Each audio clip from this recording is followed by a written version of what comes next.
누가복음 15장에는 아주 유명한 세 가지 비유가 나오죠. 첫 번째는 잃은 양을 찾은 목자의 비유가 나오고, 두 번째는 잃은 동전을 찾은 여인의 비유가 나오고, 세 번째는 잃은 아들을 찾은 그런 아버지의 비유가 나옵니다. 이 세 비유의 공통적인 내용들이 있어요. 이게 뭐냐면 위기를 만나요. 그런데 잃어버린 것을 찾습니다. 이건 회복을 말하는 거예요. 그리고 회복된 그 현장에 뭐가 있냐면 기쁨이 찾아옵니다. 그 기쁨을 혼자 간직할 수 없기 때문에 사람들을 불러 모아서 잔치를 열죠. 찾음, 회복, 기쁨, 이 세 가지 테마가 지금 이 누가복음 15장에 있는 세 가지 이야기 속에 계속해서 반복되고 있습니다.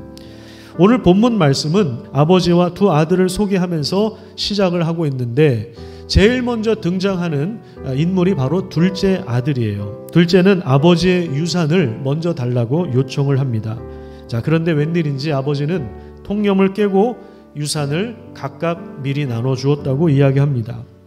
아들은 그런데 이 재산을 다 모아가지고 먼 곳으로 떠납니다. 이 둘째 아들이 아버지 집을 떠난 이후로부터 점점 추락하는 모습들을 보게 됩니다. 허랑방탕하고 낭비하여 다 없애고 그 나라에 흉년이 찾아옵니다. 경제적인 어려움이 발생합니다. 17절에 보면 스스로 돌이켰다, 이제 이런 표현이 나오죠. 아버지 집에서 누렸던 그 풍성함을 떠올리면서 돌아가기로 결심을 한 것입니다.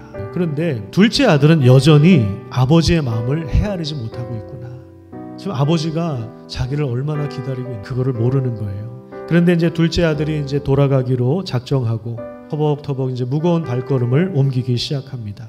저 멀리서 아버지가 아들을 알아봐요. 그리고 버선발로 순식간에 달려가요. 신발도 안 신고 자기를 찔렀던, 자기를 고통스럽게 했던 그런 둘째 아들이었지만 여전히 그를 기다리고 있었던 것입니다. 아들은 아버지를 떠났지만 아버지는 아들을 여전히 떠나보내지 않았던 것입니다. 이것이 바로 아버지의 사랑입니다.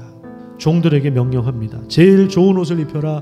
손에 손가락을 끼워줘라. 발에 신을 신겨라. 소고기를 최상의 부위로 준비해라. 먹고 즐기자. 큰 축제를 열자. 이 내 아들은 죽었다가 다시 살았고 잃었다가 다시 얻었다. 이건 뭐냐면 공식적으로 내 아들이라고 하는 것을 인정해주는 행위예요. 이것이 바로 아버지의 마음이에요. 자, 그런데 이제 여기서 큰아들이 등장해요. 분노합니다. 아예 거기에 들어가지도 않아요. 이 동생을 가족으로 받아들이는 것을 거부합니다. 첫째 아들도 평생 아버지 집에 있었고 아버지와 바른 관계를 누린 게 아니구나. 동상이몽이었구나. 이 사람도 그것을 알게 됩니다. 큰아들은 늘 아버지 집에 있었고 열심히 일도 하고 충성했지만 아버지의 은혜를 누리지를 못했습니다. 그런데 우리가 기억해야 될 것은 이 세 번째 비유의 이야기는 결말이 없습니다. 그 이유는 여전히 오늘날에도 우리에게 무엇을 선택할 것인가 행동을 요청하고 있기 때문입니다.